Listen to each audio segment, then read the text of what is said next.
Peters. Hey guys, Jacob Peters over at Dave Wright Subaru. This is Andy Garcia. We're going to show you why you should consider a Subaru Outback. 2021 Subaru Outback XT Touring Edition. Now, what I want you guys to understand is that with Subaru, everything's done purposefully.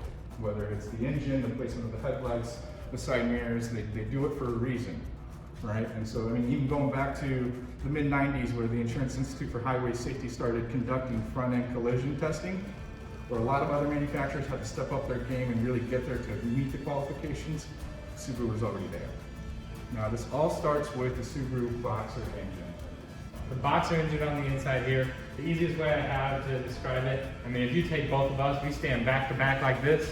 It's just like this. This is how the pistons work in the car. They go side to side like this, like a punch, like two boxers punching each other. That gives you equal power from the engine down to the axle to the wheels. So there's really no torque steer at all when you drive. Now that's a great point, JP. And another thing that we want to illustrate with that is the fact that they're horizontally opposed pistons is going to give you a direct transfer of power from the engine to the transmission to the differential, giving you that great gas mileage that no other SUV in the market that is all-wheel drive or four-wheel drive, getting 30 to 33 miles per gallon highway.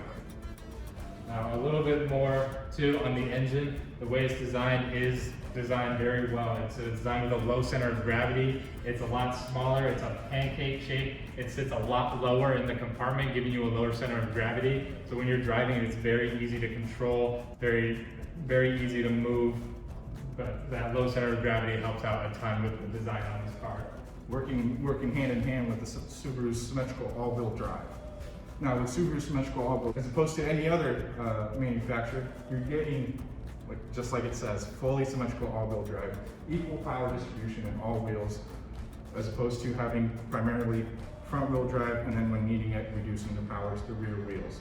Now Subaru's more, not reactive, but proactive. Other manufacturers are going to be reactive to that, and that's how they have their all-wheel drive system or four-wheel drive system set up. The thing that makes this car really special are these eyesight cameras on the top. They're two stereoscopic sensors, and they come even on the base model. The bare bones car, you will still get these cameras. What they do is they serve for a couple purposes. Number one being an adaptive cruise. So the really good thing about the Outback that they have on these cars are these eyesight cameras. These two stereoscopic sensors on the top here come in even the base model of cars. So the lowest trim you can get, you are still gonna have these cameras on there. By just having those on there, it does reduce your chance of a fatal impact by 85%, just by having those on there. Now the purposes of these cameras are a couple of things. Number one being an adaptive cruise control portion. It also has a lane centering program in it. So when you have that turned on, what it does is it keeps you in your lane. It's as easy as it sounds. Well, you're getting, because this is the touring model, you're going to get the steering responsive headlights. Now, going where you're wanting to go as opposed to where you were headed is in a fraction of a second helping you avoid any impact, let's say with the oncoming deer. It is deer season here in Iowa, so definitely have to watch out for those.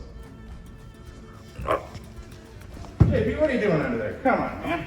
Oh, so man, just checking out this crazy ground clearance on here. 8.7 inches. That's a lot of inches.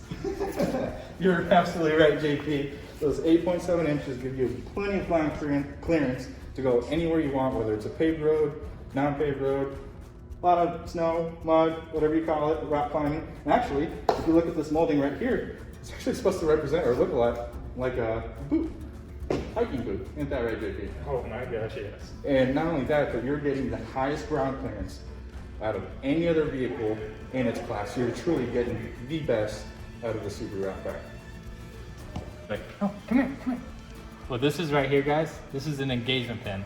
What this guy does is it locks into the body of the frame and becomes part of the roll cage.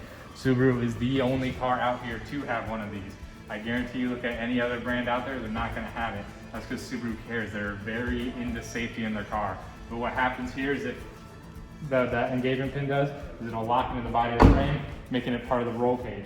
You get hit, you get sideswiped, anything there, your door's not gonna jostle off the hinges or go anywhere. It'll be right there so emergency responders can come and just open the door and let you and your loved ones out. Yeah, the only thing that's going to open that is a divorce decree. Am I right, JP? Divorce, man. Now, another thing I wanted to bring up to you guys is that side impact safety. Okay, now I know, keep hearing these commercials, not gonna name brands, we're not sponsored by them, but at the end of the day, you know they keep saying less is more. Subaru's found out that to be right. For a lot of manufacturers, give you more airbags here and here and all the way around. Subaru said, let's just cut it down to one, make it that simple. So they cut it down to one where you have your side impact airbag, single airbag coming all the way straight down as a curtain, preventing any debris or glass getting into the cabin where your loved ones are at. Now, JP, follow me. Let's just, scenario number one. It's 6:45, you just got off work, one kid in one hand, grocery bag in the other. A lot of manufacturers are telling you, hey, we figured this out, hands-free, maybe 1 foot. I'm gonna slip on that. That's just what's gonna happen. I don't have very good center of gravity. I'm not a Subaru. I don't have a boxer engine. I don't have that.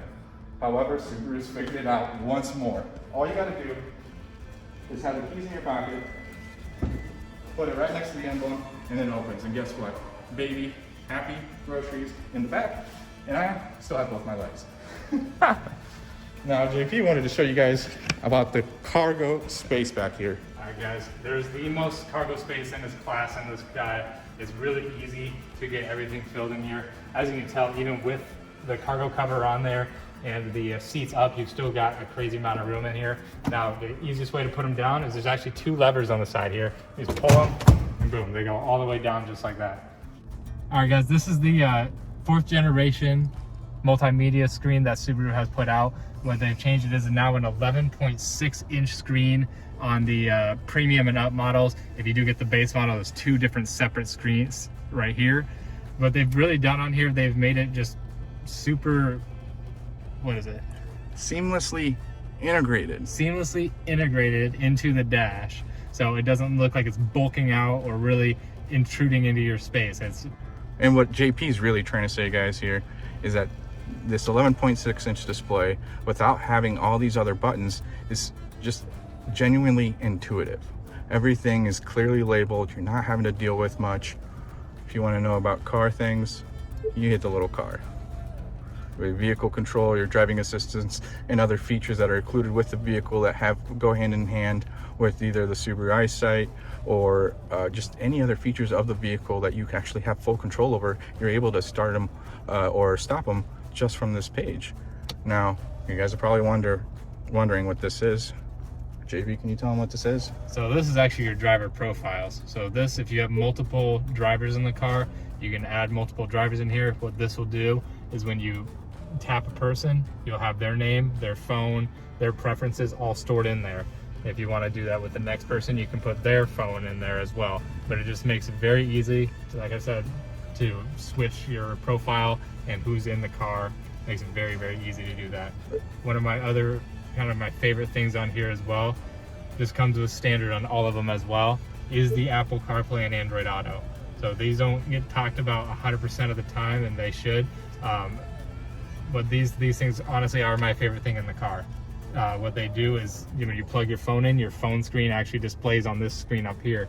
Now you can use that for Google Maps, you can use that for your text messaging, you can use that for phone calls, all of that stuff, but you can put your phone screen on that screen, and it just makes it a whole lot easier because it is your phone screen. Gotcha. Now, what I'm trying to figure out, JP, is what is this? It almost feels like it's scanning something. What this guy right up here is a driver-focused distraction mitigation system.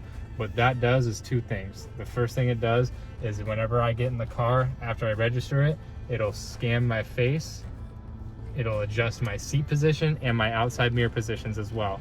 Now, it is a driver-focused distraction system as well. So another thing it does is if you're driving down the road, you get a text and you're looking down at your phone, it'll notice you're not looking at the road and it'll beep at you telling you to pay attention to the road ahead of you. And we do not condone texting and driving. No, sir. You sure? No. Okay.